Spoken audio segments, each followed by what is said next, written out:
Well, hey again, guys. So last week, or last time we had one of these videos, we were talking about grinders and what kind of grinders are on the market, how you can get good grinders, what you can do with that, all those kind of laying the basis for what is a grinder and what does it do. Now, we're gonna go from here. This is like surface level. We're gonna go a little bit deeper on the grinder discussion because there's some things that if you've never used any sort of burr grinder or anything that you can grind with at home, there's some things that you need to understand about grinders as they age. So once again, we're going to go ahead and turn on our stopwatch here because we want to try to do this in 6 minutes. So we've got our stopwatch. You'll see something in this portion of the video this time, and we'll go ahead and press start now. All right, and we're rolling. So grinders and the intricacies behind them. So as your grinder ages, we've talked about this a little bit in a couple of the everyday use videos. As grinders age, they get a little bit more dull, just like what we talked about with when you have a knife that you use a lot, you need to sharpen it using a knife sharpener.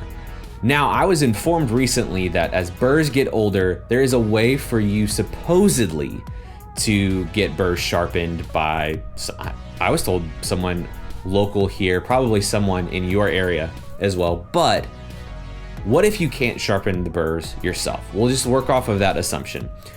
If the burrs can't be sharpened, here's one thing that you need to understand about what's happening in there. As beans are shattered with the burrs of that grinder, they break into, like we said, multiple thousands, hundreds, millions, however many different pieces. And part of that, you end up getting this graph that if this is finest to coarsest, you get whatever, like dead middle is gonna be the majority of your grind. But there's still gonna be a little bit of the grinds that are gonna be super, super fine and a little bit of grinds that are gonna be super, super coarse. Now, as your grinder ages and as your burrs age as well, the middle portion is gonna go from here down to here, and these portions are gonna increase themselves. So this area over here, that's called the finest portion of the grind, and we're gonna refer to that as the fines. Pretty self-explanatory, right? So when you get a lot of fines, you get what's called fines migration.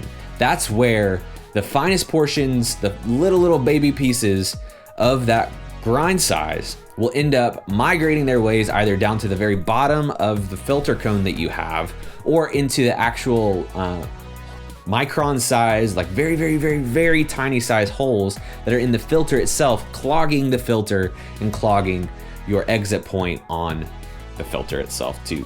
So that causes issues because when you have fines, when you have a very fine grind size, that means that there's a lot of surface area exposed for water to touch and interact with.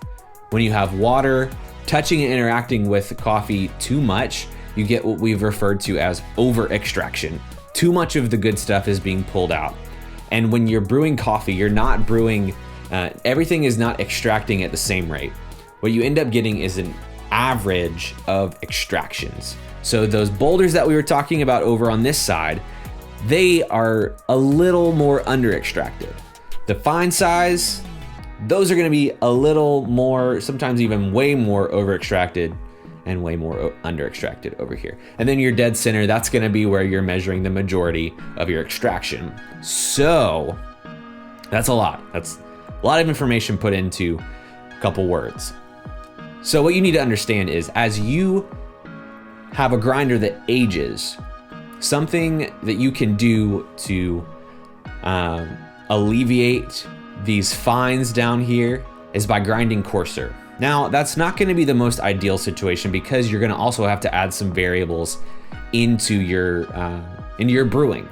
One thing that you'll end up having to do is more agitation because as the majority, the mean particles in your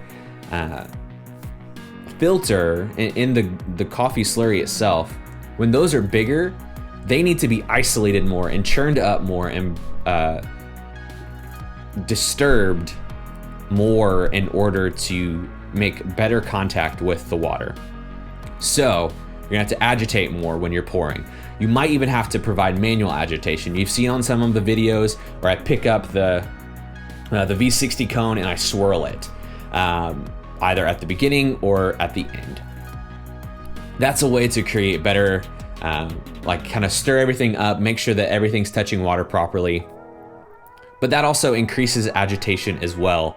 That actually ends up giving you some fun, but also like volatile results at the end, because if you agitate too much, then you get more extraction. If you don't agitate enough, you get less extraction.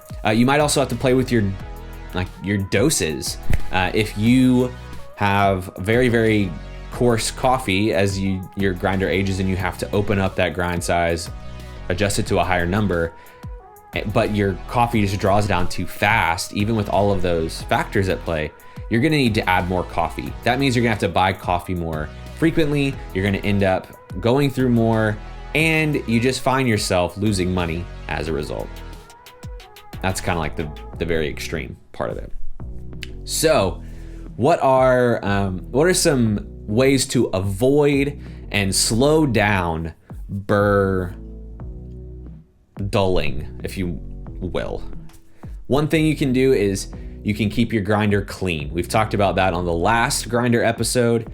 That's one way that you can make sure that your burrs are touching the coffee that you're grinding instead of building up a lot of sediment on there and depositing all the fines that end up getting spun around again into the grinds that go into your filter, ultimately into the cup. Another way that you can avoid conical burrs breaking down and wearing down is you can get a flat burr grinder. Now these are a little bit more expensive, but they are worth it.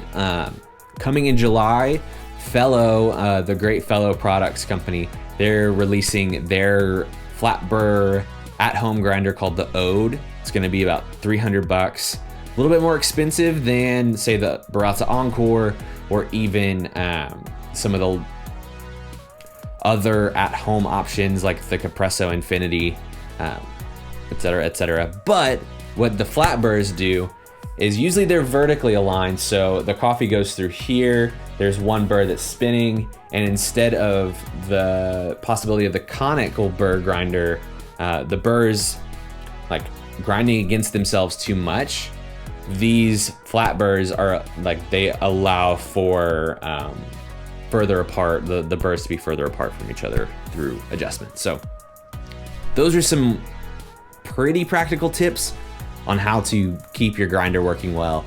But at the end of the day, if you just make sure that your grinder is clean, that's gonna be the easiest, most inexpensive way to keep your burrs from wearing down. But as always, hope you have a great rest of your day, and as always, happy brewing.